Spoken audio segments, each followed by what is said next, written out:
বাংলাদেশের রাজনীতিতে বোমা ফাটালেন বিএনপি মহাসচিব মির্জা ফখরুল ইসলাম আলমগীর। যে আওয়ামী লীগকে নিষিদ্ধ করার দাবিতে উত্তাল ছিল মাঠ, সে আওয়ামী লীগকে আবার সচল করার নির্দেশ দিলেন ফখরুল নিজেই। দর্শক, সম্প্রতি এক ঘরোয়া বৈঠকে মির্জা ফখরুল ইসলাম আলমগীর নেতাকর্মীদের উদ্দেশ্যে বলেন, গণতন্ত্রের স্বার্থে আওয়ামী লীগকে মাঠে থাকতে হবে। তাদের রাজনৈতিক কার্যক্রম সচল রাখতে সব ধরনের সহযোগিতা করার ইঙ্গিত দেন তিনি বলেন, আওয়ামী লীগ একটু বড় দল, তাদের বাদ দিয়ে নির্বাচন গ্রহণযোগ্য হবে না। তার এই বক্তব্যের একটি অডিও ক্লিপ ইতিমধ্যে সামাজিক যোগাযোগ মাধ্যমে ভাইরাল। ফখরুলের এমন নির্দেশনায় হতবাক বিএনপি তৃণমূল।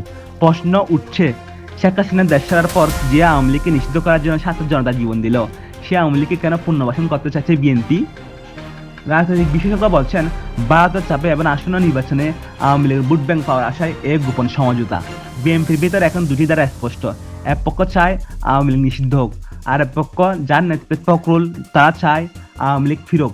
তাহলে কি বিএনপি আওয়ামী লীগ গোপন আঁতাত করে চলছে? ফখরুলের এই নির্দেশ কি তারেক রহমানের নির্দেশে, নাকি নিজের একক সিদ্ধান্ত?